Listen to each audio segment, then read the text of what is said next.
El Anticristo, por Friedrich Nietzsche. 1. Introducción. Sobre el asesinato de Dios, de Henry Lefebvre. El universo aspira a la conciencia, a la posesión de sí, es decir, a lo divino. Un Dios se forma en el mundo. Sin embargo, el nietzscheísmo, aquí su novedad en relación a las metafísicas clásicas, no es una teología, o más bien es una teología al revés, una teología del pecado, más allá del bien y del mal.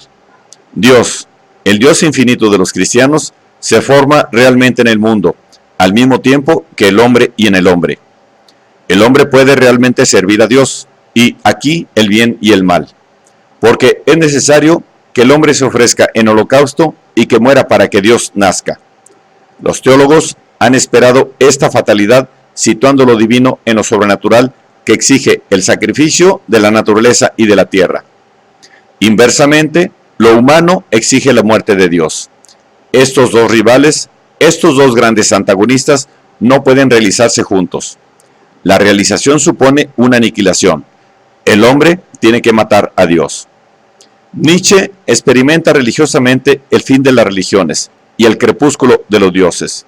Se representa una tragedia cósmica. Si Dios está muerto, es que nosotros lo hemos matado. Nacía de nosotros el otro. Dios era la alienación del hombre, su adversario, incompatible con él. Todo pasa en lo existencial. Si los hombres han pensado en Dios, si los genios místicos aspiraban a lo divino, es que realmente lo divino se formaba en ellos. Exigía de ellos el ascetismo, el renunciamiento, es decir, el odio a la tierra, el resentimiento contra la vida. Entonces, los hombres han tenido que llevar a cabo y repetir un acto espantoso, misterioso, que los libere, pero despojándolos de lo que había de mejor en ellos, el asesinato de Dios. La nada es a la vez nuestro enemigo y nuestra arma para sobrepasar en el dolor esta etapa de nuestra creación por nosotros mismos, lo divino. El hombre que ha matado a Dios ha llevado a cabo un acto necesario, y sin embargo es el insensato de quien habla la gaya ciencia y el más feo de los hombres, de quien se trata en la última parte de Zaratustra. El asesino de Dios, singular paradoja, no es el ateo. El ateo nietzscheano tiene sentido de lo divino. El verdadero asesino de Dios es el cristiano. El cristianismo no fue más que en apariencia una fe en Dios, una vida humana en el sentido de lo divino. En realidad fue el más bajo nivel de la evolución descendente del tipo divino. Es de todo punto falso decir que el cristianismo ha perdido históricamente su impulso primitivo. Desde el principio fue una degeneración.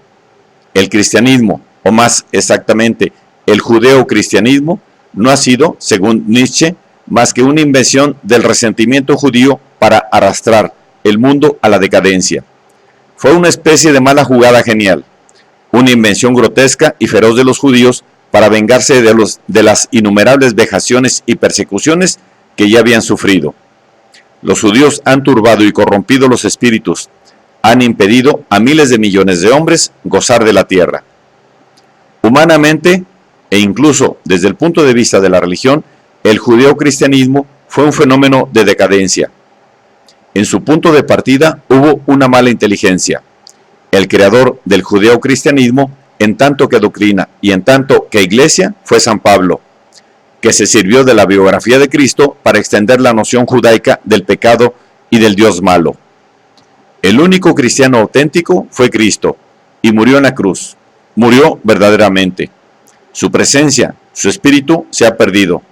Doble holocausto de Cristo. Este hombre murió para divinizarse. En él los hombres lo mataron. Y que cada día lo matan, de nuevo han matado a Dios. La Iglesia cristiana ha ritualizado judaicamente la muerte de Dios en lugar de comprenderla y de hacer eternamente presente este drama. Cristo es una realidad eterna, un símbolo psicológico más allá del tiempo. Fue sin pecado porque estaba verdaderamente purificado de todo resentimiento, de una infinita inocencia. Intentó abolir la distancia entre él y la existencia profunda. Resucita en todos los que asumen el drama del hombre y buscan la relación del individuo con la existencia. Nietzsche no se cansa, en la voluntad de potencia, en el anticristo, etc., de descubrir los múltiples aspectos de la decadencia cristiana. Los cristianos han matado a Dios sin comprenderlo, y viven de esta muerte y del deseo de aniquilación. En su alma se pudre lentamente el cadáver de Dios. Han abrumado de reprobaciones todo lo que era fuerte y sano, violento y profundo. La pasión y el placer, el pensamiento, la libertad, el amor de la tierra, la ambición. Lo han llamado mal, pecado, diablo. Si es lícito definir el ser corrompido como aquel que hace lo que es desventajoso, el cristianismo representa la corrupción esencial. Ha erigido en tipo ideal al hombre débil, la bestezuela de rebaño, el animal humano domesticado y enfermo que practica sistemáticamente el autocastigo. El hombre sin pecado del cristianismo es el oprimido eterno, con las virtudes que le convienen. Ellas le dan esas pequeñas satisfacciones débiles que prolongan su esclavitud, pero que compensan su ausencia completa de vitalidad, la dulzura, la benignidad, la caridad. Para justificar esta moral de esclavos, los teólogos han construido un inmenso sistema de piadosas mentiras, de interpretaciones pérfidas. Se ha emponzoñado el corazón de los hombres con el resentimiento y la idea del pecado, y después se les ha explicado por el pecado original o actual su decadencia. Abominable círculo vicioso. Apenas si se elevan por encima de este odioso rebaño algunos tipos, odiosos ellos mismos, pero seleccionados y después de todo superiores. El prelado maquiavélico, el contemplativo, el santo. La muerte de Dios es para el hombre un urgente requerimiento. Nietzsche no se presenta únicamente como un destructor. Comprueba la destrucción de todos los valores, el nihilismo europeo. Agotado, habiendo usado de la nada y precipitado en la nada a lo mejor, a la vez lo mejor y lo peor de sí mismo, lo divino, el hombre moderno se encuentra ante esta nada. Religión, felicidad, fe, sabiduría, virtud, lógica y ciencia ya no tienen significación. El hombre moderno tiene un poder inmenso, una lucidez costosamente ganada. El agotamiento de la vida, la extinción de las posibilidades naturales han condicionado esta conciencia.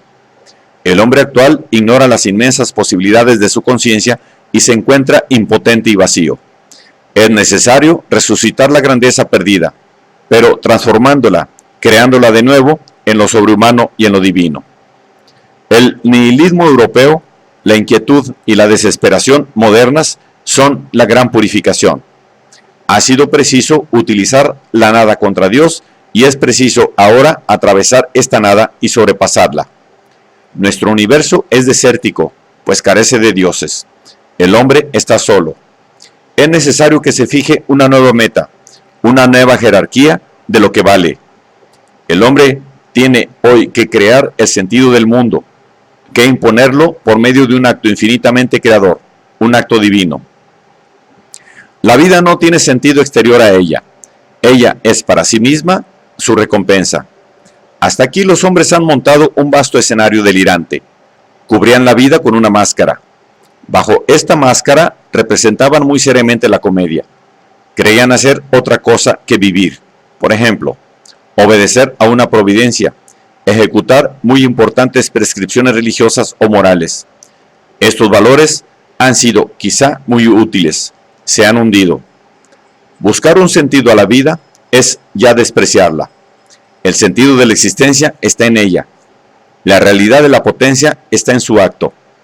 El pensamiento buscaba en otro tiempo, más allá de él, lo que estaba en él. Tenemos que adquirir una conciencia nueva de nuestra conciencia y de nuestra existencia. Momento decisivo, momento de la salvación terrenal. El hombre ha arrojado todo lo que le protegía y sostenía, pero le engañaba y atraía fuera de sí. Tiene que determinar su propia existencia. Se vuelve Dios, no según la Biblia, conociendo el bien y el mal, sino más allá del bien y del mal. Es ya divino, puesto que tiene que crearse a sí mismo en un acto libre. Tiene que crearse ex nihilo. La más alta verdad es que el mundo carece de verdad preexistente. La más alta verdad, la que liberta, es infinitamente creadora. Los débiles, los que desesperan, estarán más y más desesperados. Aceptarán la nada y desaparecerán. El hombre que ama poderosamente la existencia, en quien la potencia creadora se afirma, está, al contrario, aguijoneado por esta visión de la nada. Mira al abismo sin vértigo y, por este lado, afirma la potencia de la vida. Y la afirma de nuevo, sin protección, sin apoyo, heroicamente. Aceptando totalmente la prueba, triunfa de ella. Lanza un decreto soberano y total, y renueva el ser y proclama en fin la verdad de un mundo sin verdad. Sobrepasa el nihilismo. La vida, desde este momento, rebasa las contradicciones, ilusión y verdad, conocer y ser, bien y mal, placer y dolor, seriedad y ausencia de lo serio, vida y muerte. El acto inaugural es a la vez espiritual y cósmico, es eminentemente personal y, sin embargo, está más allá del yo y del no yo. El espíritu carnal y terrestre, el superhombre, se afirma así. Con este acto, que según Nietzsche es absolutamente revolucionario, comienza en una atmósfera de potencia, de lucidez, con un ritmo de danza ligera y ebria, el superhombre.